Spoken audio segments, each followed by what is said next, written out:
Oh, sure.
Good evening. Welcome to tonight's candidate forum here at Watertown City Hall. My name is Mike Tanner of Watertown Radio. I'll be moderating tonight's event. We have a couple of candidates that we'll speak to first here, and then we'll bring in a couple of more at about 6:30 tonight.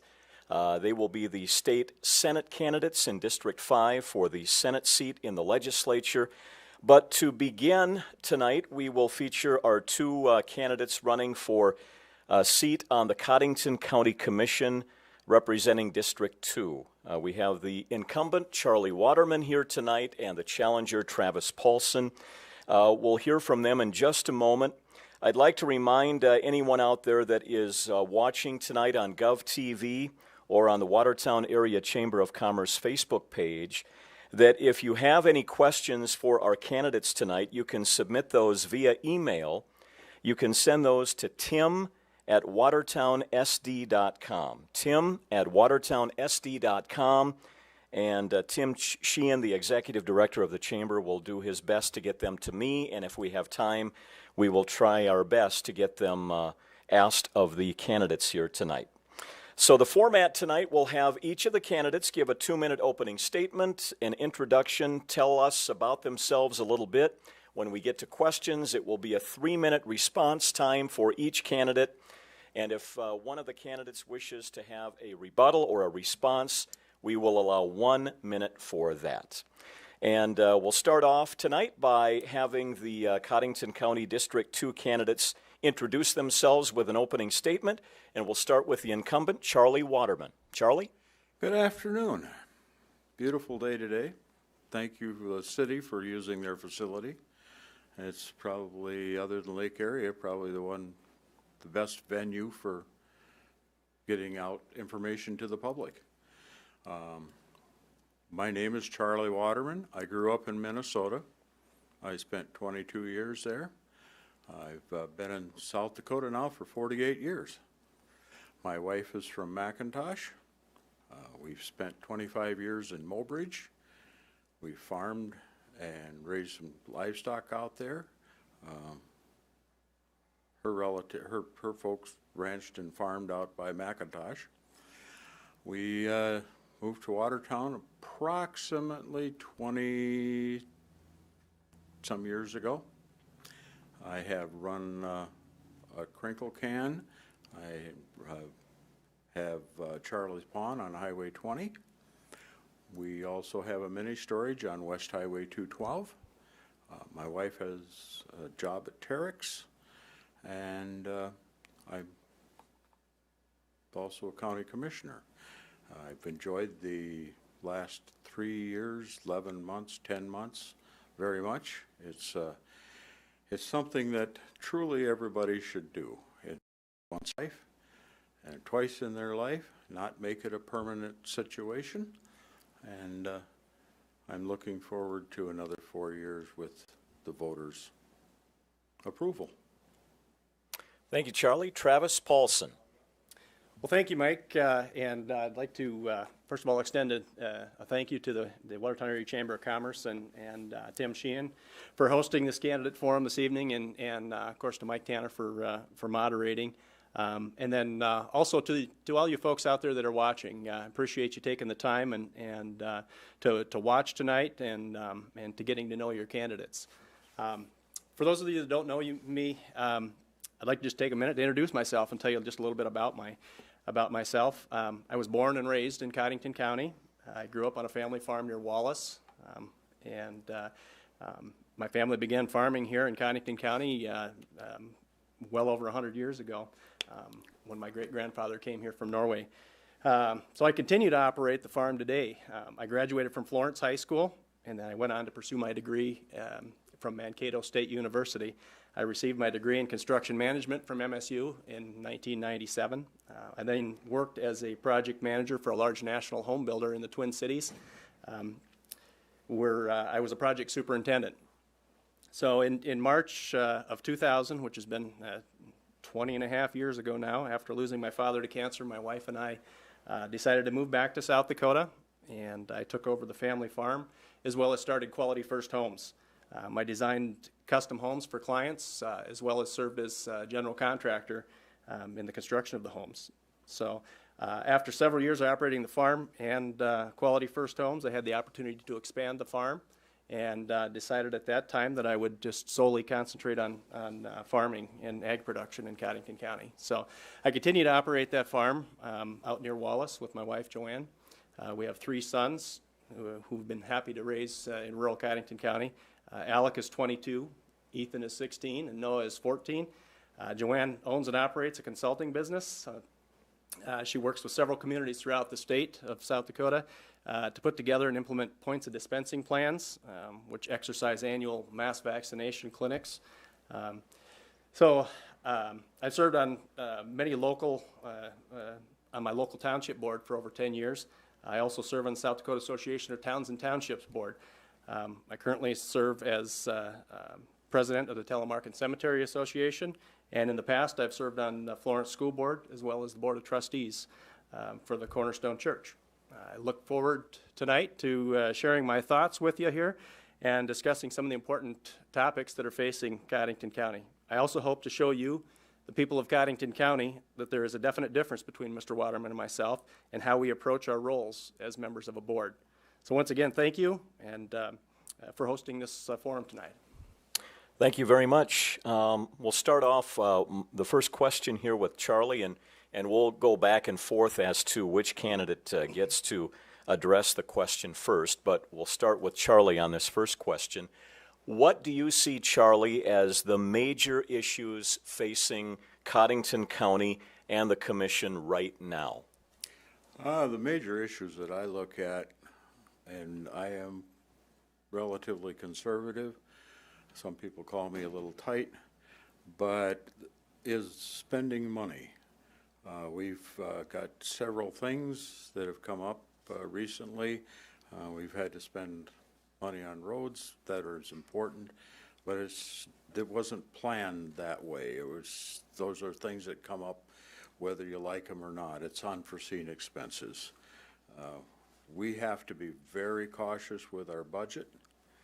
We have, according to the sheriff this morning, very disturbing news, and there was about 50 homeowners that he has to serve papers on for foreclosure. And that impacts an awful lot of everybody, whether you're in rural or whether you're in Watertown. Travis? Issues facing the county. Yep, major issues facing the county right now. There's, I don't know that there's a ton of hot button issues right now. I think an ongoing issue, and it definitely was an issue this year, is always roads and bridges. Roads and bridges are always a big issue in any county. But there was a lot of issues with roads, road damage, and just completed a bridge study, and there are a number of bridges that need a lot of attention and a lot of expensive repairs, and those are just ongoing things with the county that have to be addressed every year. But a struggling economy is another issue that's facing the county. As far as revenues go, the struggling economy it does not affect the county, as much as small businesses. But small businesses in our local economy, especially our ag economy, is important, and that's always an ongoing issue that the county deals with. Flooding in the county and the city, and the city and county working together on flooding is one of the issues that are dealt with in the county right now. I guess I would have to say those are some of the major issues right now. Any rebuttal, Charlie? No, we've just a couple minor things that he touched on. We can't do anything about the flooding. We had a fantastic spring melt. We've had timely rains this summer. Most of our road projects are getting towards conclusion. We're working very hard at that. Travis mentioned the bridges. Just for information, a small bridge out in the country on County Road 4, which we're replacing right now, is just shy of $1 million. And it takes about 10 to 12 years to get from start to finish to get that done. It's not a simple process. Yes, we get money from the state, but it's still comes out of the county budget. When we have a road underwater like by King Lake, it takes time, it takes material, and it's costly to bring that out of the water. And those people need those roads to get to town. Thank you. Here is a question from a viewer, and Travis will have you answer this one first and then give Charlie a chance to respond. The question is, how would the county have paid for repairs at the jail, such as bathroom repairs, lighting, etc., if the moratorium Mr. Waterman proposed would have passed the board? And of course, Charlie introduced a resolution that he later withdrew that would have stopped all jail construction conversations by the Justice Advisory Committee. Travis, you can have that question first. Sure. Be happy to answer that. That was at the May 26th Commissioners meeting, and Mr. Waterman had proposed a moratorium to prevent the construction of jail building and all jail-related activities and committees. First of all, I guess the resolution in its form was not even submitted in a proper form. That was one of the first things that was called out. It was submitted in improper form, so the Cottington County Board of Commissioners have the responsibility under law to maintain a safe and secure jail. So at that meeting, when asked for comment on the proposed resolution, the state's attorney said, the way this resolution is worded, it would shut everything down. It's too broad. If adopted, the resolution prevents the Board of Commissioners from addressing any current needs or safety risks that arise. You can't look at anything under the broad moratorium that's suggested. And another comment she made, our state's attorney, is that this opens up the county major exposure to lawsuit. So what this action would have done is to hinder the ability of the board to analyze, think, and work through solutions having anything to do with the jail facility whatsoever. Folks, this moratorium that was proposed by Commissioner Waterman was extremely short-sighted, it was irresponsible, and it was certainly not an action in the best interest of Cottington County's residents. After the discussion, a long discussion in the meeting, and advisement from the state's attorney, Mr. Waterman withdrew his motion. So prior to this meeting, this commissioners meeting, there had been no discussion as far as anyone pushing for the construction of a jail. It's been a non-issue for quite a while. The people of the county had spoken twice through initiatives that were defeated. Wasn't even on anybody's radar. Nobody was pushing it, it was something that I feel was purely a political move. If you look at the calendar when that took place, it was 1 week before the primary election.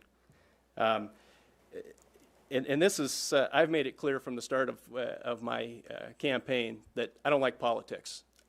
We need to get back to common sense government. And this was clearly a political move. This type of behavior in government, quite frankly, is what I'm just tired of. We need to get back, like I said, to common sense, put common sense in the forefront. And as far as how to the question, how would repairs be addressed in the jail? They couldn't be. They couldn't be. So had this moratorium gone through, nothing as far as repairs or safety or anything could have been discussed. So that's the answer to the question. Thank you. Charlie? Repeat the question, please. Tim?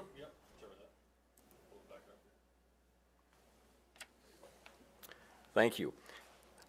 We need to find that one. All right, there we go.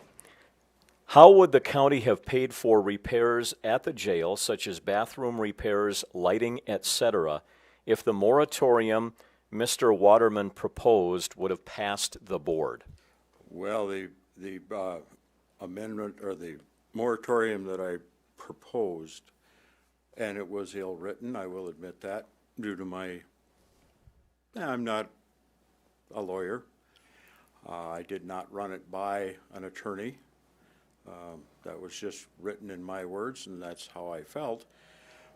But we would have modified it. It would have had to come out of the budget, the general budget. Even when you have a moratorium going on, it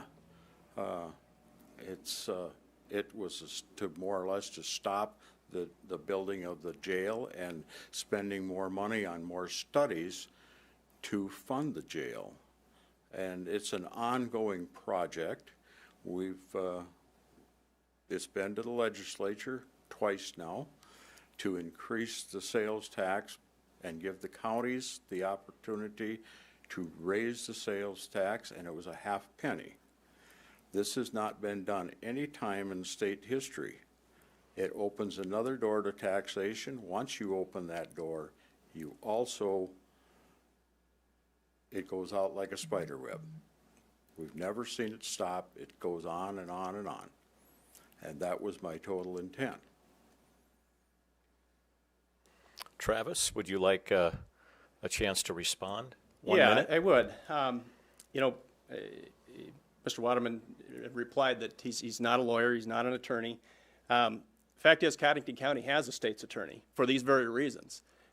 When you're going to propose something like this, especially as controversial as something like this is, that would be the first thing that I would do, is run it by our state's attorney. That's what she's there for. That's what we pay her to do, is to give us readings on this, so that we don't get to a meeting and we have these type of conversations that, quite frankly, was a ridiculous conversation. It shouldn't have taken place. No due diligence was done. He mentioned House Bill 1099 in his response there, and House Bill 1099 was brought forth last year by our local representative here in Cottington County, and I was actually in Pierre at the time House Bill 99 was heard in committee. I was in that committee meeting. I supported 1099. I still support 1099 or a bill similar, but what that was to do would be to allow the voters of an entity, of a county, to vote whether they wanted to impose, say, a half-cent sales tax to pay for infrastructure within a county. Now, this wasn't just a jail. This is any infrastructure within a county. And this bill would have given the people the vote. So this would still be taken to the people. The people would decide whether they want to put on a half-cent sales tax for a certain amount of time to assist in paying for infrastructure like this. So it was a well-written bill, and it made it quite a ways. It didn't pass. Mr. Waterman is the only commissioner in Cottington County that opposes this. All the rest of them are in favor of it. Thank you, Travis. We're going to move on with our next question. We'll have Charlie answer first and then give Travis a chance to respond. And this was actually a question that was phoned into our radio show earlier this morning by a listener, and I promised them I would ask.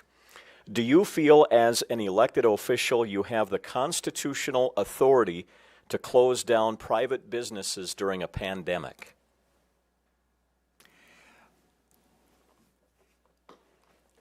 Well, that's a very good question, and it's very interesting. But would stand behind what Governor Nome has and put it under more personal responsibility. We're going through a period of increased COVID right now. We've closed down the high school for putting on computer learning, but I don't think the government should have that right to close down somebody without having just cause of a pandemic or an outbreak, whether it's the flu or something else. It has to be absolutely proven. When we look at the COVID numbers and we look at numbers across the country, we've got more people dying from pneumonia and the flu than we do from COVID. But it's the hot button thing. It goes on and on and on and on. When you look around people, I was in a local business the other day. I had to wear a mask. Once I got in the door, the masks were hanging around. Why do we see all these masks laying out in the parking lots, here, there, and someplace else? There was a health agency in Sioux Falls, which I won't mention the name, but the guy went down there and they had a box for masks. He says, "Where do I get one?" He says, "Right in the box." He says, "Put it on, come back out," and he says, "Where do I leave the mask?" He says, "In the box." Is this as serious as what it is? It's getting harder and harder to believe. But no, I would not believe in government having the right to shut it down unless it would be a verified health issue, which I don't think this one is. Travis? That's an interesting question, and the way the question was posed is, does the local government have the constitutional authority to close down a private business? Technically, probably they do. Should they? That's probably more of what the caller's question maybe was, is should they, and do I, as a potential government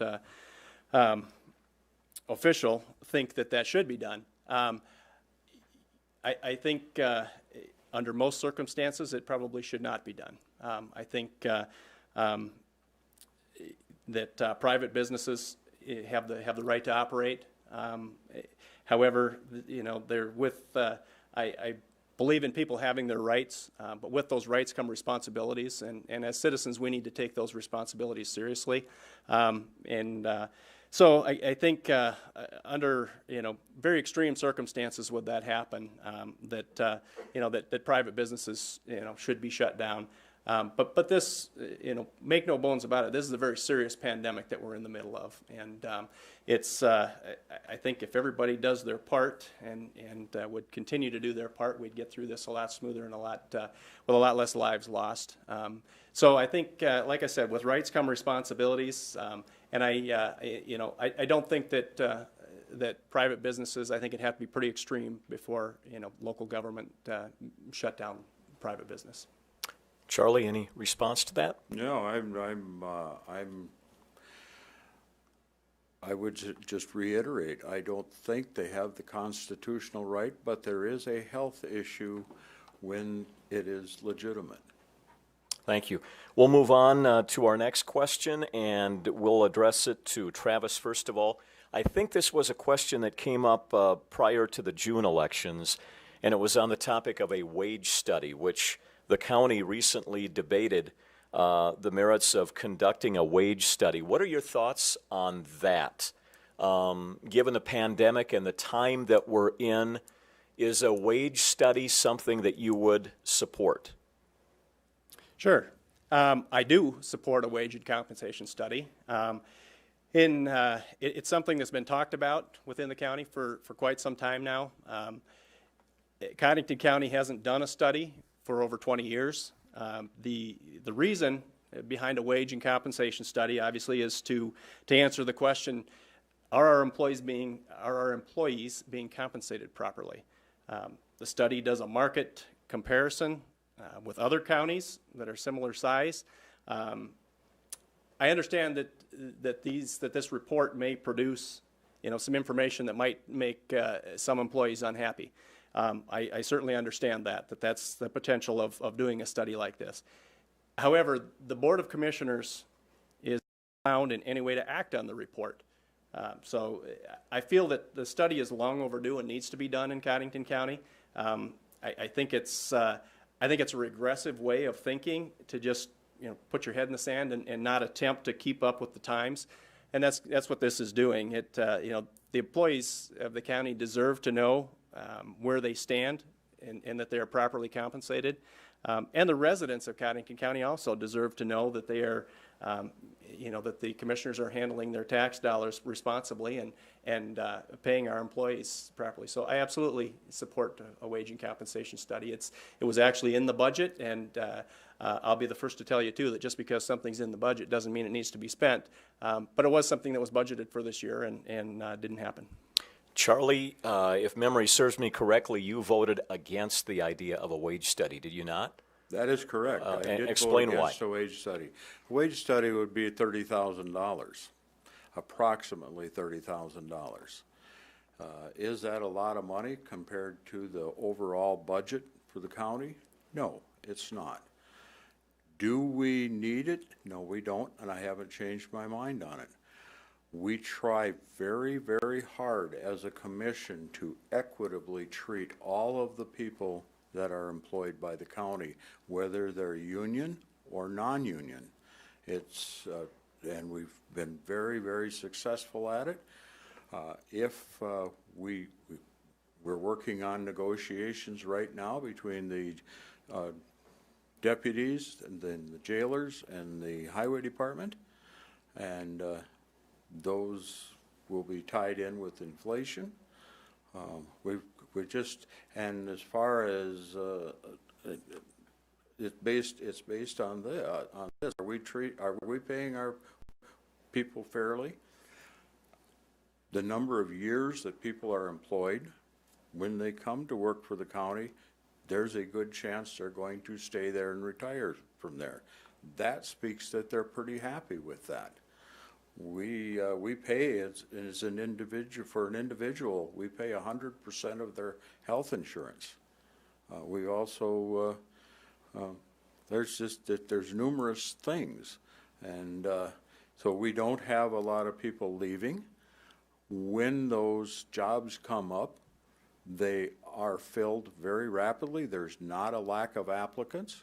So therefore, it must be a good place to work without spending the $30,000 for another study.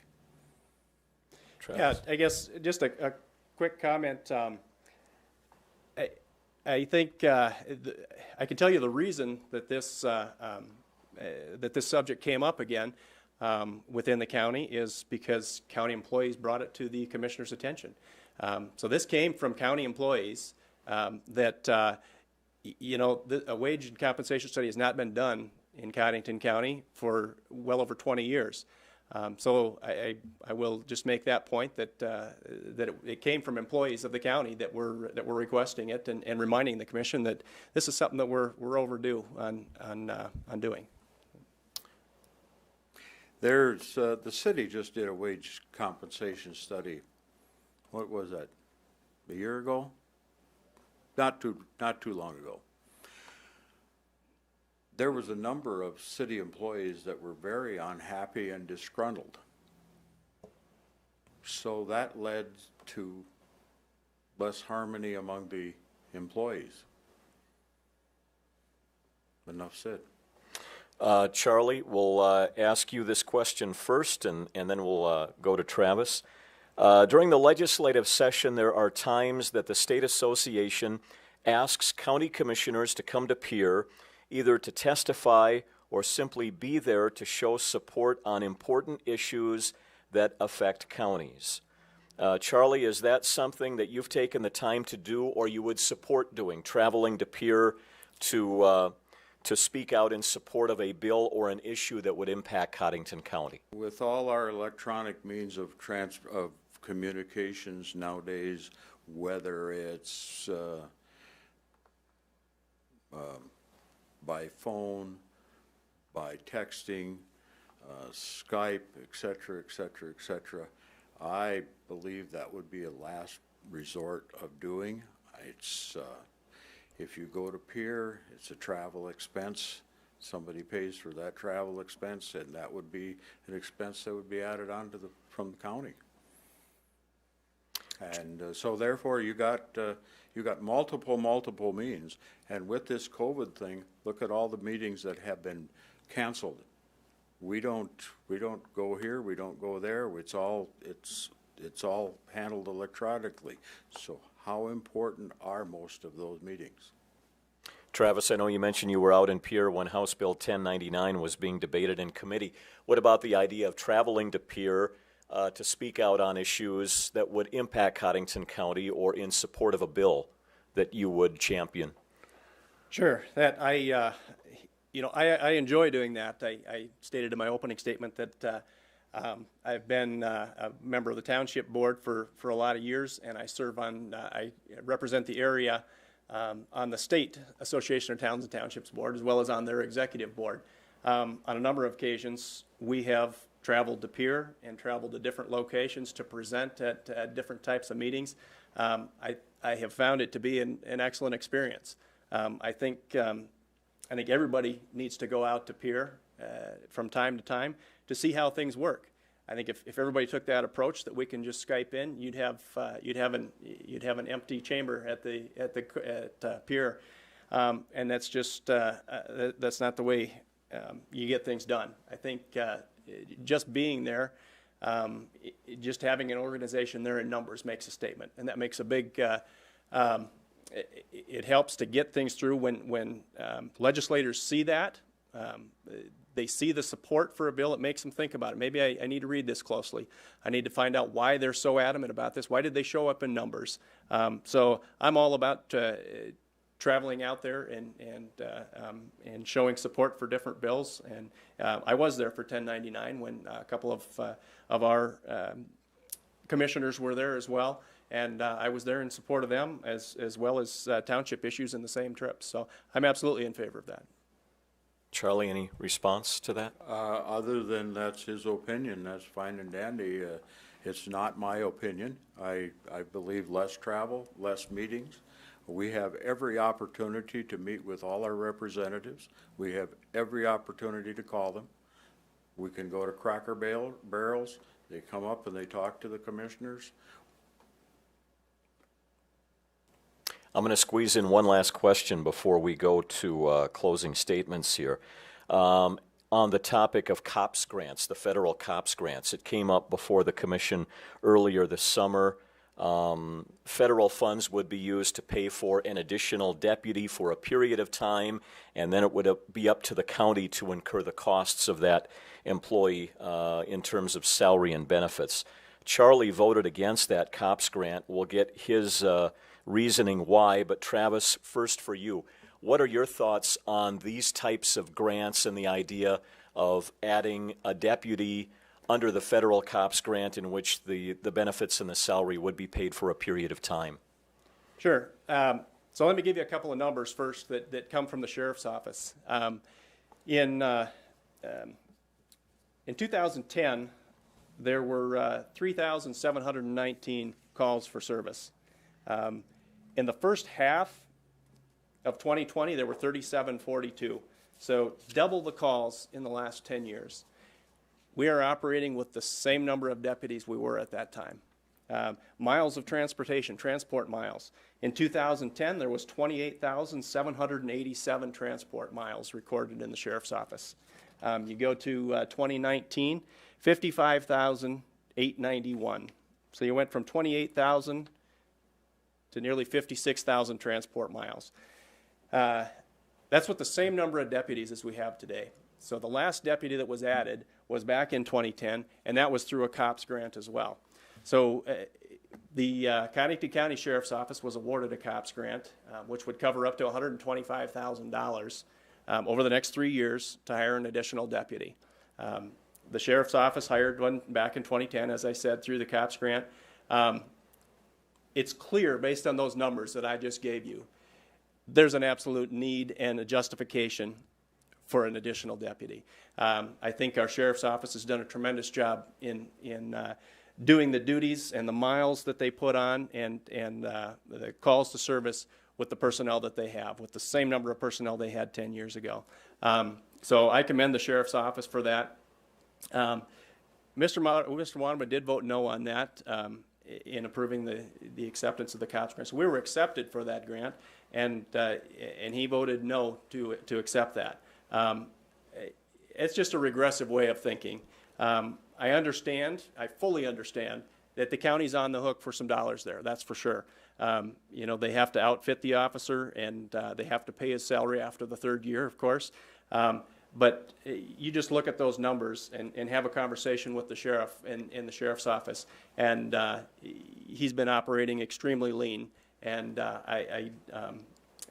there was no doubt in my mind that an additional officer was warranted, and the COPS grant was a perfect way to add another deputy. Charlie, you voted against the COPS grant. Yes, I did vote against it. We've looked at a lot of different things, and part of them is I believe the way of reporting calls and needs for service has changed. So if you get a call, if you get somebody that calls and you get 3 calls from the same person, that goes in that number that Travis was mentioning. We have to buy a new police car. We have to outfit him. There is, could be even some special training. This gets to be in the neighborhood of $80,000 to $100,000. We cannot retire somebody out. In the past, if you had somebody that was going to retire and a COPS grant came along, you could use that to get them trained, get them up to par, and then you would not add to your force. When we look at our population in Cottington County, including the city of Watertown, since we added a number of those cops all at once, we added more than one deputy in a short period of time. We have not had a large increase in population. And without the increase in population, I couldn't justify voting for it, and the added expense. Travis? Sure. Hey, one of his last comments, Mr. Waterman's last comments, they're comparing it, I guess, to the population. I'm not quite sure how that's relevant. The calls for service certainly seems like the number that should be used to me, and that that number is more than doubled. So I guess I've attended pretty much all the commissioners' meetings all year long here, and one pattern that I've seen from Commissioner Waterman is he says no to almost everything. And I guess I've used the word a couple of other times, but I'm going to use it one more time. I think that's a regressive way of thinking. We have a big responsibility as commissioners to take seriously the tax dollars that we have to work with. And those tax dollars come from our constituents and from the people of the county. And we certainly have to take that seriously and spend those monies as wisely as possible. But that's what those dollars are for, is to fund the county government. And you can't say no to everything and expect a county to continue to progress. And so I think this was an excellent, the COPS grant was an excellent opportunity to make up some lost ground and to take the pressure off of our sheriff's office. And so it was something that I certainly support. Charlie, I'll give you the last word here if you'd like. The last word is, has it been a half an hour already? A little over that. Really? We're going to get to Fast. closing statements here in just a second. I want to remind people Election Day is Tuesday, November 3rd. Early voting started on Friday. You can vote by absentee ballot. You can do that in person at the county auditor's office. Make sure you vote. We had Charlie give the opening statement first, so we'll have Travis give the closing statement first. Why should people vote for Travis Paulson for Cottington County Commission District 2? Thank you. Well, when I decided to run for this seat on the Cottington County Commission, I took the decision very seriously. And as I said earlier here, I've attended nearly all of the weekly commission meetings since the beginning of the year, whether it be in person or virtually. I've attended virtually all of them. I feel that it's the best way to get up to speed in what's happening in our county and get a handle on some of the issues and challenges that are facing the county. I can tell you I'm not campaigning for this commission seat with any agendas, if you will. There's not a specific topic that drove me or interested me for the job. My goal is to participate in finding solutions that work for the residents of Cottington County and to serve my constituents the best that I can. As your commissioner in District 2, I will vow to work for the people of the county and to make common sense decisions that are in the best interest of the county. I understand that's a big responsibility that I'm asking you to give me, and I don't take it lightly.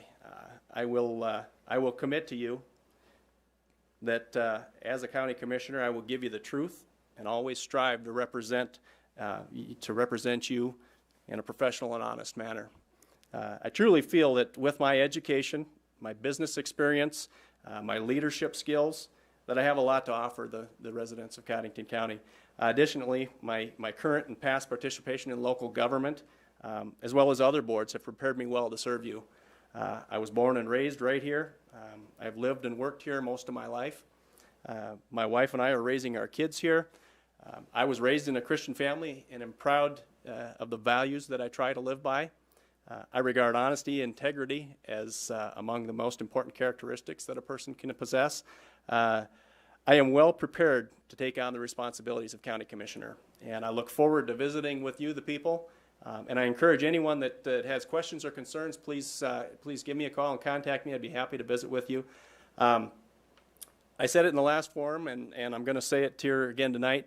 I'm a firm believer that votes, like many other things in life, need to be earned. And I'd like the opportunity to earn your vote. Thank you. Closing statement from Commissioner Charlie Waterman. Well, the statement was made by my opponent that I am against everything and I'm regressive and on more than one occasion. If you have to be progressive, I guess then I'm not. I'm against spending money. I don't believe in spending. Very cautious should we when we spend money. We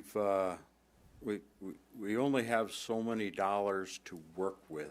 Every time that I have to vote on spending money, I am thinking about who's paying those taxes. We know the farmers aren't making money. It's very difficult for them to do that. I deal with people in town all the time. I deal with people that literally don't have a place to go at night. It's very humbling. It works on me very deeply. So yes, I guess I am regressive when it comes to that. We also, over the course of a period of time, not while I was commissioner, but also previous commissioners, by not spending the money, had enough money to remodel our courthouse, to put in additional that courtroom, so that the jails would be less crowded. Thank you both for being here tonight. We appreciate it. I think, Tim, we'll take a short break here, regroup, and we'll be back in just a couple of minutes with our candidates running for State Senate in District 5, so please stay with us.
Welcome back to tonight's candidate forum. We're shifting gears here now, and next we will talk with the two candidates running for the state senate in the South Dakota legislature representing District 5. The incumbent senator is Lee Schoenbeck. The challenger is Adam Jewell. We'll give each candidate 3 minutes to introduce themselves and give an opening statement. And we'll start with Senator Schoenbeck first. Lee? Well, thank you, Mike. I'd like to thank the Chamber and you for putting this on for us. I'm the incumbent, but that doesn't really mean anything. I mean, the voters own the seat, and they should pick who they think will do the best job looking out for them and peer. I certainly try and take the perspective that my job is to be there fighting for them and looking out for things because they can't be there. I've had the chance to fight a lot of fights for them. Hopefully some of the questions will come up. They'll give me a chance to talk about them. Donna and I have raised our 4 kids here in the community. I've had an office here employing people for 20 years. I love being a part of this community. I like working on behalf of the folks in this community, and I'll keep it short because I hope you have questions for us. Appreciate that. Adam? Hi, I'm Adam Jewell. I was born and raised here in Watertown, South Dakota. I've been here most of my life. I had a short stint of living in Madison, South Dakota, and then Florence, South Dakota with my wife while we kind of moved around a little bit, but we've been back in Watertown since 2012. She's not with me here tonight. She was supposed to be my support for the night, but anyways, we've been married for 10 years. We just had our 10-year anniversary a couple months ago. We have 2 beautiful daughters, Adrian and Amelia, ages 7 and 4.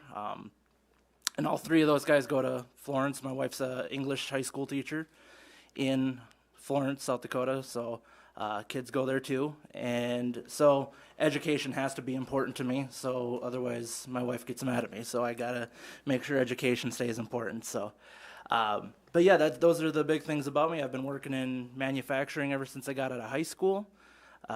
Worked for my dad too at his business outside of town, Aero Trailers, and I've worked in numerous positions in manufacturing. It's kind of been just what I've been good at. So pretty simple guy, and that's really all there is to know about me. Appreciate it. This first question, we'll start with Adam. And this comes from a viewer. It's a little bit lengthy, so be patient with me as I read the question here.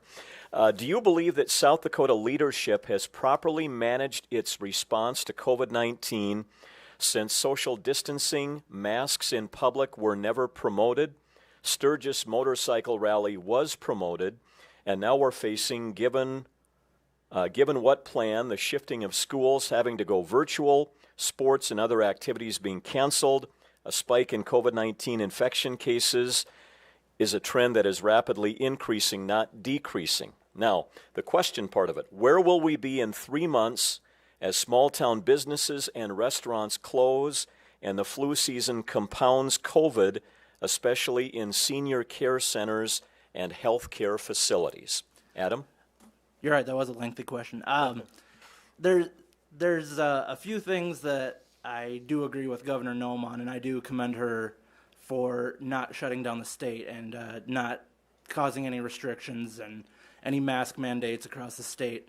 I do think South Dakota has done a good job, and I know we're in the news for having a spike in cases, which I think those numbers can be kind of manufactured for the sake of a story. It is another virus, and we should take it seriously, and we should do our best to take care of ourselves. But at the end of the day, that's our decision to make.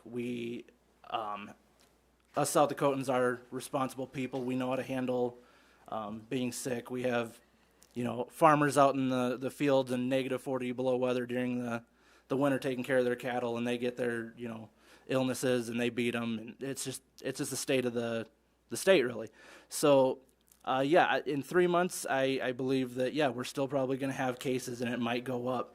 But I think that is what we need to do is just let businesses handle it how they want to without any government interference. And the same with schools. If schools feel the need that their cases are getting too high, and if it's something that the students, the staff, the parents are concerned about, let them make the decisions about it as opposed to the governor, the mayor, the legislator, whatever it may be.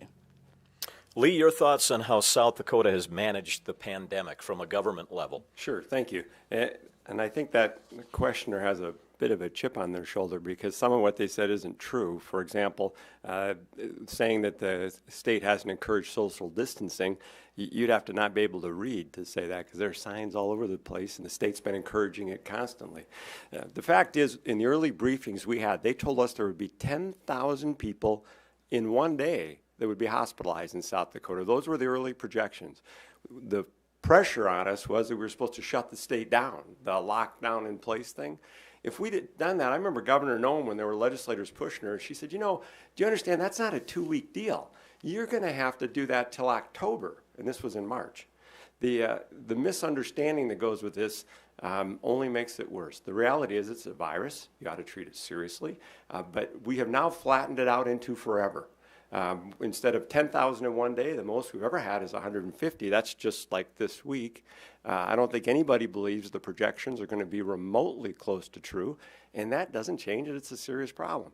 I think the governor's doing it right. I think that question when they say, well, like Sturgis, I don't know if you noticed, but Sturgis didn't cause a spike. The only place you heard about it was the phony study that the folks from California were able to get the group from Germany to publish that accused it to being a super spreader that was based on the same hypothetical projections that had 10,000 a day in the hospital in South Dakota. So when you use real numbers, real facts, it remains to be a serious challenge. The state's doing a good job of it. It's not, if the state took those tougher positions, the schools would still have to deal with the challenges of we want kids there, we want them educated. Teachers are good for kids. And if we're going to do that, you're going to have challenges. There aren't no challenges just because the government passes an edict. We're going to all get through this. We're going to get through it better if we just wash our hands, pay attention to distances, try not to cough at each other's faces. And in our office, we have a new policy. I do not allow people to lick doorknobs anymore. No more. We're done. Yeah. No, I'm serious. It's a serious issue, but some of the hype is unfortunate. Adam, any follow-up or response on this question? Well, I feel like I need to try to find a way to differentiate with Mr. Schoenbeck, but I agree with a lot of what he had to say. And yeah, you have to respect people's views on how they want to go about it. I am on the side where I believe that we're going to get through this like we get through flu season, like we get through everything else. That's my opinion. That's the belief. That's how me and my family are dealing with it. I know that there are other families out there that deal with it differently and have different perspectives, and I'll respect that. If I go to a friend's house and they say wear a mask and a biohazard suit in my house if you want to visit, I guess I'll do it, because I'll respect people's beliefs and their opinions on it. But for us to have a one-size-fits-all type of ruling from the state or the federal government or local government, it's just not going to work. Thank you. We'll address this next question to Lee first. Lee, the governor announced yesterday that there will be a special session October 5th to address the issue of how to spend the CARES Act funding, and there's a lot of it, $1.25 billion. When you go out to peer on October 5th, assuming that it's in person and not virtual, however you will attend on October 5th, what are your thoughts or ideas on how South Dakota should spend that money? And there is a lot of it. In fact, I've been on the phone with the governor's staff twice today about it. The order isn't signed yet for the special session. The perfect situation would be that the House and Senate Joint Appropriations Committee, a majority of each body working with the administration, agree to a pretty close to, I'm not saying the whole package, but a pretty good format for it before you bring people to peer, because you can't bring 105 legislators and about 1,000 lobbyists and special interests, which special interest means all of us, every group, and start just trying to carve up $1.25 billion and not think you're going to be there for a couple months doing that. You need to have some agreement about a format. A couple of things about it, because I've seen the emails and I get them almost daily. You can't do a loan fund. This is not designed, you understand, this isn't designed to be the best use of the funds. It's designed to put money out, spent into the economy, to drive the economy now. In a perfect world, if we had an extension, we'd do the broadband build-out. It costs us $200 million, whole state. We'd have telemed, teleed, telebusiness. We'd be far ahead of no other state in America would be as far as we would be on providing those opportunities. But you got to have the contracts let and the money spent. The cable in the ground can't get that done before December 30th. So it's going to end up being a grant program. If it's a loan program, when it's paid back, the federal government gets the money. It's like taking a tax break away from the citizens of South Dakota. I mean, it's offensive that we're going to go out and spread this around like holy water, but the reality is it's a tax break our citizens don't get that other states do if we don't take those dollars and put them back in the economy. So we're going to do it. I think it's most likely going to be business grants, small businesses. It'll offset for the federal monies they already got. There's some other little special niches being looked at. And even this, you can't ignore that there's separate education funding program, there's separate healthcare dollars. There's probably going to be an extension. It isn't going to happen before the election because there's no chance Pelosi's going to let Trump have anything happen that he can have any credit for before November 3rd. But we can't wait for the extension, which would give us the chance to do it reasonable, to be responsible in the spending, because if they don't give us the extension, then the money just goes back to Washington, and our citizens who paid taxes don't get those funds back. Adam, what about the issue of how South Dakota should spend those CARES Act federal dollars due to the pandemic? I know it's kind of a crazy thought, and it might be a harsh thought, but in my opinion, we send it right back. The South Dakota economy has done better than most other states, and the damage that's been done has been because of the media, because of the federal politicians getting in the way of it already and causing, panic and causing issues of smaller businesses already taking hits and even large businesses taking hits. It's, it's the federal government giving out a Band-Aid for a wound they inflicted. So I guess it's the pride in me that would say, we don't need your money, you can have it back.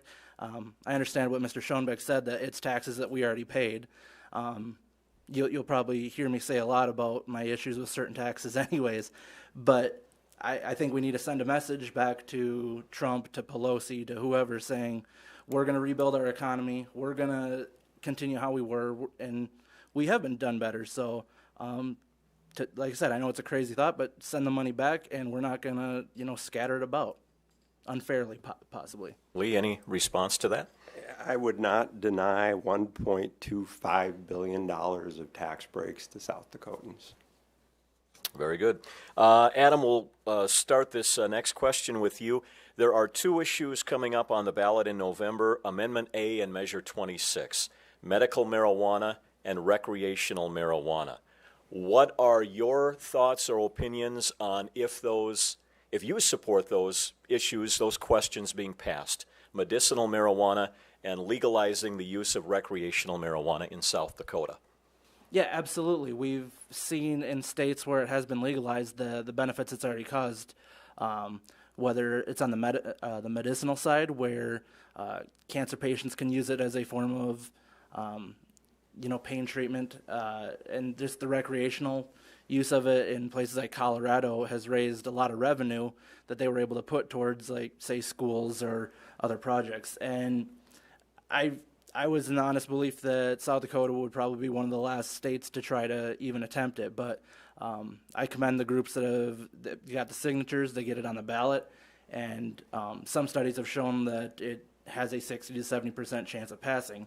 And I hope it does, because time has proven that this has not been as dangerous as people have said it has in the past.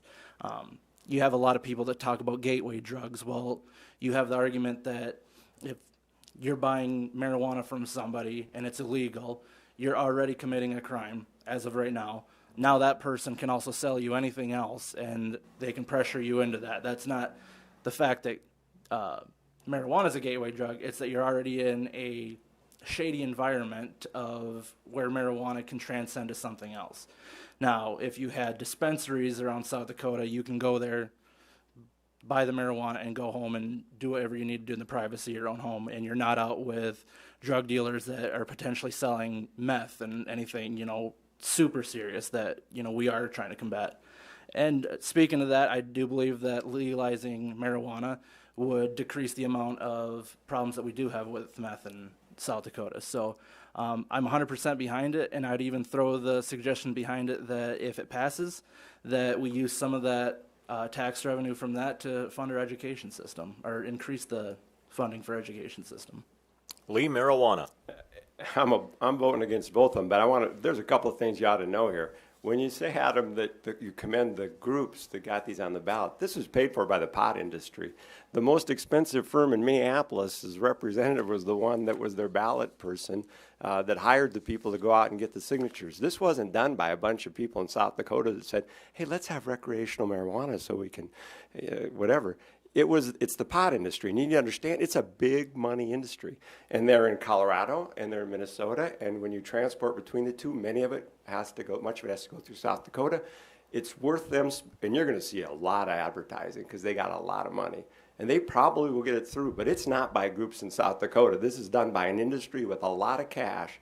And just be clear, this is not going to make citizens in South Dakota more productive in the workplace. And there isn't anybody that'll tell you this is going to be a good thing. If you're a manufacturer and your employees are working around power equipment, everybody else is now subject to what's going on with the person who you realistically can't test. It's not like you can smell the alcohol. So I think, and by the way, I think it's going to increase meth use. I think you put people into a drug culture, you're going to create more problems. I believe it's a gateway drug. No, I'm against it. I don't think it does anything good for my state. Just to clarify for myself and the viewers at home, Lee, you are opposed to both recreational and medicinal marijuana? Yeah, let me take them separately for you if I can. Okay, and then we'll give Adam a chance to respond. Go ahead, Lee. The recreational is a constitutional amendment. Who in their right mind thinks the South Dakota Constitution needs to have a lengthy provision sections addressing pot smoking? That's what it is. Now, you know why they did it? Because if they do it that way, it's harder for anybody to change it in any fashion. So they want to put it in the Constitution. So I hope people will vote no on the constitutional amendment. The last time an out-of-state group did this to us, it cost us a lot of money cleaning up the Marcy's Law thing. The medicinal one, you know, they're going to run great ads, and it's not going to be true. That's not for medicine. We have medicine that deals with issues for pain. I'm opposed to the medicinal one because it's a phony issue. But it sells well, and I suspect it'll pass because it sells well. Adam, a chance to respond. Yeah, I respectfully disagree with what Mr. Schoenbeck has said, that regardless if it's a miracle treatment or not, what I do in the privacy of my own home, if that were to be the case, is not affecting those around me. And I still would reserve the right for my employer that if, say I was a consumer of marijuana for whatever reason, if my employer had a stance of it's against our policies, like, you know, we still drug test you, whatever, that I still have to respect their rules because it's their business. For example, I drive a forklift at my job. Like, it would not be a good decision for me to be a marijuana consumer, you know, and it's not me that I'm fighting for this for. It's the people that, you know, can be responsible with it just like they can be responsible with alcohol. We've seen in the 20s that what Prohibition did, and all it did was increase crime and increase the violence. And, you know, it goes down to my personal belief is that the choices I make are mine alone and not the government's. Lee, I'll give you the last word on this topic if you'd like here, and then we'll move on. I'm just going to say the guy driving the forklift that's been smoking pot before he came to work endangers the other employees, and guess what? You can't test for that on the spot. Those employees are just at risk. All right, we'll leave it at that and move on. Lee, we'll have you address this question first, and this is coming from a viewer. It says, Lee, your opponent, Adam Jewell, has stated publicly that with the nation's largest bike rally and nation's best pheasant hunting, that we should keep the government out of tourism and not fund it at the state or federal level. Where do you stand on the value of tourism in South Dakota and the South Dakota Department of Tourism's role as it stands currently? What does $4.1 billion per year of visitor spending do for our state? Well, Adam and I have a significant disagreement on tourism funding. I saw your Facebook post. It's cute, but it's a bad deal for our state, certainly a bad deal for Northeast South Dakota. It's a $3 billion industry in the state. We spend $16 million on the Department of Tourism. $3 million comes from the Deadwood tax. All the rest of it comes from the tax that the industry went to the legislature and asked to have imposed upon themselves. None of it comes from general funds. The 11 million of that's spent in marketing South Dakota. I mean, to give you an idea, okay, Coke has a good product, just like we in South Dakota have a good product. Guess what? Coke still advertises. And the reason you do is because you want people to know you have a good product. So when the family in Milwaukee or Minneapolis or Omaha is trying to decide where to spend their vacation dollars, we want them here. Because what happens is out-of-staters paying the taxes they pay, guess who benefits from that? The working folks in South Dakota that don't have to pay for it. And the waitress who's got a job at the restaurant because of the tourists that are coming there. And the bait shops. If you go up to Bitter Lake and look at the tourists that are up on, I mean, that's what fishermen are tourists. So it's important to our state. It has a big advantage for our state. Colorado did what you're talking about 15 years ago. Their tourism dropped. I mean, they'd say we got beautiful Rockies. 30% in 2 years their tourism dropped. It took them 15 years to get back to where they were because somebody had convinced them to cut out their tourism advertising. It'd be bad for Watertown, without a doubt. It'd be bad for the whole state, but it would hurt us. Adam, I haven't seen your Facebook post that Lee referenced. Tell me about that and your thoughts on government's role in funding tourism. I think that it should be decrease the amount of money that we put into the Department of Tourism. I firmly believe that South Dakota does sell itself. I understand what Lee was talking about with Colorado, but we're also progressing in age where a lot of the information that we're getting is from social media, from the internet, and it's not necessarily from advertising from like the state departments. It's coming from the businesses advertising themselves. It's coming from people just putting out a good word. If I'm a pheasant hunter or a hunter that lives in Tennessee and I want to know where the best pheasant hunting is, I'm just going to type in on Google, hey, where can I go for the best pheasant hunting? And it's probably going to tell you that South Dakota is. Or if I'm a biker, I want to know where the best rallies are going to be and where the best time is, and they're going to tell you Sturgis. I did that without adding advertisement from South Dakota. That's just something that, meaning I had a hobby, I had an interest, I wanted to take a vacation.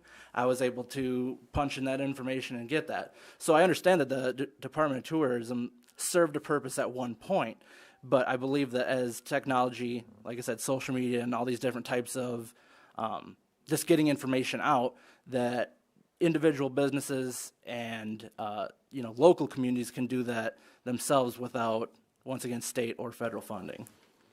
Lee? You look on social media, that's paid advertising by and large that's used there. And by the way, the state does that as well. But I'd still tell you, Coke, Chevy, that's the private sector, Adam. If those people think it's good enough to keep their people employed, it's good enough for our people. We should be supporting and promoting South Dakota. Very good. Whoever wins this election on November 3rd will go out and represent South Dakota in the state Senate in District 5. We'll start out with Adam first on this question.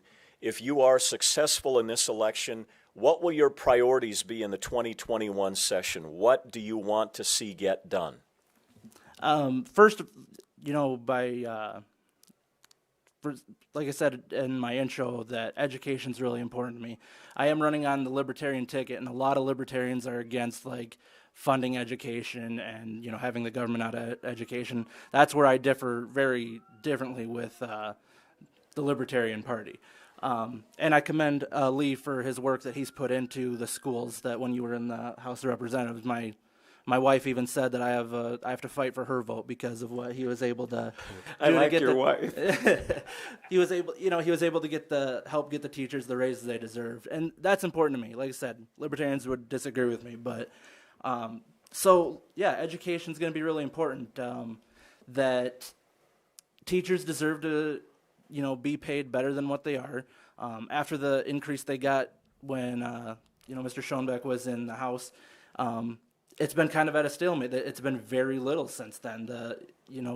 So I would like to go through the education budget with a fine-tooth comb, see where all this money is going, and I'd go through all the other budgets to see where are we wasting money, where can we, does this really need to be spent in here, and can we get it back to the teachers and get it to the communities? Because we rank, I think, and you might be able to correct me if I'm wrong, Lee, is I think we're like 40th in the nation for, our education levels. And, I want to be number one. My wife is an English high school teacher, and, there's a lot of people that say that teachers don't deserve the raises, that they don't put in the work. And I can tell you, by living with her for the past 10 years, that she is working nonstop day and night through the summers, even when they're not in school. Teachers deserve a lot more praise and credit than what they get. So education, like I said, it's very important to me, and I want to make sure that especially the small schools around here are taken care of. Lee, what about any unfinished business from 2020 that if you're reelected you would like to see get tackled in 2021? Let me split it in two parts because a lot of what Adam answered there had to do with education. I would just say this. I don't think we're 40th in the nation education. Education levels. I'm not sure exactly what you're referring to, but I'll tell you this. I think we have one of the highest literacy rates in America. I think we have one of the highest high school graduation rates in America. And I support education at all levels. I've worked hard on LA, and I have trouble saying LATC. I still want to say LATI, but I drafted and got funded the program for their competitive salaries. You mentioned my work on the K-12, the private schools and the homeschools. The legislation that's most affected each of those groups, if you look at who the prime sponsor of in the last 10 years, has been me. So I care a lot about that, but the legislature is a little different. Those budget references you're referring to, that's school board issues. The education department budget isn't where you'd look at education funding. But what I'd say about coming back to the next legislature, if the voters are kind enough to give me that opportunity, the legislature is first mostly a reactive process. I mean, the administration proposes, the legislature disposes. So the largest part of the agenda will always be set by the people that are there full time. The trick is to be, I prefer the word opportunistic to vulturistic, but the fact is you got to kind of float around the system and be looking and paying attention to what our local challenges are and see if you can see a bill or an opportunity or a coalition you can make to get something done. And you don't always know what those are going to be well in advance. I have never gone to a legislative session where I could have told you in the summer, here's the 10 things I'm going to fight for. I will tell you, one I'm aware of right now is we got a brewing issue on fishing, which is a huge tourism issue in our region, and to locals. And I've spent some time up at Wabe Lake with the head of the Game Fish and Parks and some of the local folks, and I'm going to try and head that thing off with a solution I think I've got put together in advance before it turns into a big fight. You had a chance to follow some of those fights that went on for 15 years. This one ain't, if won't. Excuse me, your English teacher would correct me if I do this right. So I would say I don't have a lengthy agenda. I try and listen to what our challenges are and look for opportunities to fix them. Adam, any response, any reaction to that? No, like I said, I just would reiterate that, I'd be a fresh face in the state senate. I would be going in, and I'd be honest, I'd be learning things. I'd be learning what everybody else is bringing to the plate, I guess you could say, or to the table. But my big thing would just be, looking closely at everything that's being done, making sure that, money's not being wasted, money's not just being handed out. And, South Dakota does do well with its budget. I give credit for where it's at, but I know we can always improve. And I'm not afraid to ask questions. I'll be honest, I'm not the most educated person probably out there. I've been spending my time in manufacturing, but I'll ask as many questions as I need to ask to understand something to perfection. So I will bug whoever I need to bug. If I have the blessing to win, I'll probably be bugging Lee to ask him some questions, and just hopefully he'd be gracious enough to help. But I would want to run through everything with a microscope and a fine-tooth comb to make sure we're being fair and just being good to the state and not being wasteful. Any final word on this one, Lee? No. Okay. I'm going to just kind of wing one last question here before we get to our closing statements. We're in the midst of this pandemic, and there have been a lot of businesses that have been suffering because of this. Businesses that were maybe told they had to close and will never reopen. And my question in this is, and Governor Noem has talked about this, about the balance, the delicate balance of health and safety versus the economy, and trying to keep your economy healthy during a pandemic, and trying to find that delicate balance. What role should the legislature play in that, Lee? And I'll start with you and then give Adam a chance to respond. The balance between we've got to keep people safe and healthy, but we need to try and keep our small town businesses open too. Yeah, and it's just not businesses, it's schools, it's everything. A lot of it just comes down to reasonableness. Now, we had a bill in the legislature in March when this was just breaking. It was that veto day. There were several bills, and one of them that I voted against was the one that would have given a lot of power to local government to control, shut down things more. And it turned out we were right in not giving that power, because the mayor of Sioux Falls, who was on the phone telling us how he would be very judicious in using it, then tried to take the most radical position possible. Even when we didn't pass the law, he tried to do it through the city council and he got shot down. I think the legislature has been correct in saying in not giving kind of like martial law power to local government. I'm with the governor that people have to make reasonable choices. I'm not changing my mind on that. I think we're doing it the right way. It is a delicate balance, and it's a libertarian perspective, I believe, is the right one on this, which is that businesses are going to make their decisions. I know a microbrewery out in Lead that shut down because they just were afraid of everything. And I know a lot of other businesses that have struggled through and made serious sacrifices so they could keep their people employed, keep serving their customers, so they could come out and see light at the end of the tunnel. You know, that's what America's about. So I think we're doing it the right way. I would not advocate a change. Adam?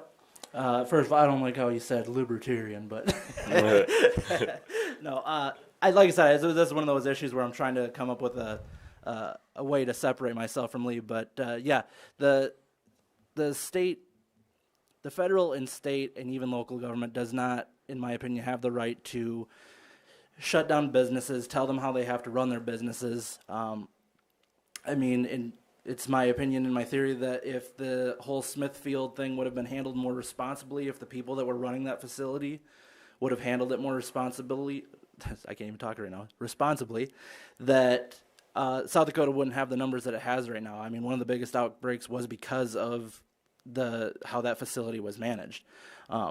Granted, yeah, we'd still have cases, and we're going to have cases, but this is people's livelihoods for us to go in and tell them, hey, you need to shut your business down because COVID.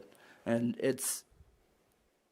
you're talking about how they're taking care of their families, how they're putting their kids through school. So no, we have to trust that people will be responsible for themselves and take care of their health the way that they need to take care of it. I mean, it shouldn't take flyers and the governor or the president to tell you to wash your hands after you go to the bathroom or to cover your face if you're going to sneeze. I mean, we need to quit talking to people like they're four. I mean, I do have a 4-year-old, so I do have to say those things. But yeah, so like I agree with Lee on this, that the government's got to stay out of how businesses are ran during this and just encourage them to make good, responsible decisions and just practice good hygiene and clean your facilities. Any final thoughts, Lee? Yeah, I'd take issue with Adam on that Smithfield example, and here's why. In fact, it's the classic example of where the government and media, not you, Mike, but others, Thank you, really did a terrible disservice. There were 3,700 people at Smithfield, and they tested every single one of them. So we actually know, in an unusual setting, we know that what the numbers are in the real world. 25%. This is a highly contagious disease. At the time, they were telling us there'd be 10,000 people in a hospital in one day in South Dakota. They tested it. 25% were how many got it in an environment with no social distancing. 75% didn't get it when there was no social distancing. Of the 25% that got it, most didn't know they had it, and 3 died. And it's sad when anybody dies. But so what you should know from that is, when they called that the worst situation in America, you need to know that 75% of the people who were not social distancing didn't even get it. And we tested every single one of them. So it's not fair to say that Smithfield caused what's going on today, because it didn't in any respect cause that. What's going on today is likely the cause of, we've got people back in school, we've got a lot of events, and even then, that's not where there's deaths coming from.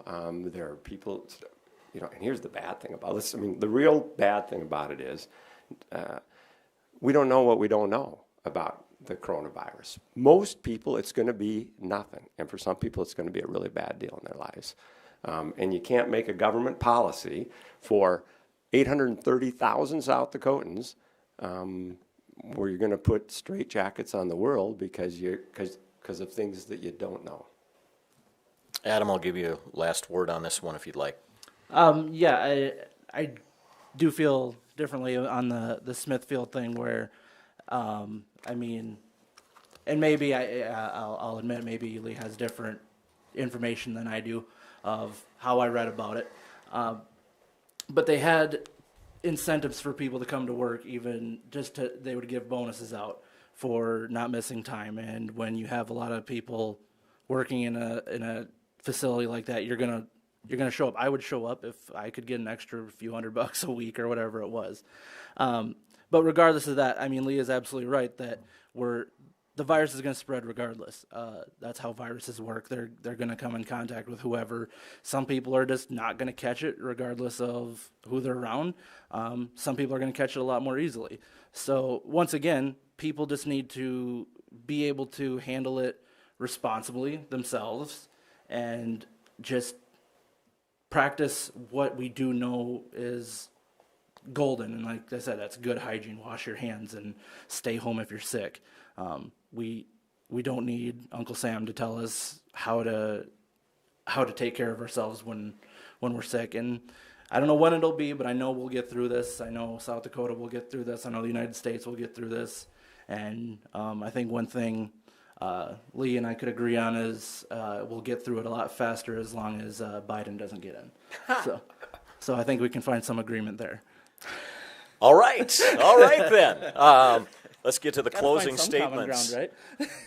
I'd like to remind the folks that are viewing that Election Day is Tuesday, November 3rd, but early voting opened up last Friday. You can do that at the Cottington County Auditor's Office, or if you requested an absentee ballot, you'll get that mailed to you. You can fill that out and mail it back for $1.20 postage. Make sure you put that on the envelope, or you can stick that in the post office box outside the county courthouse.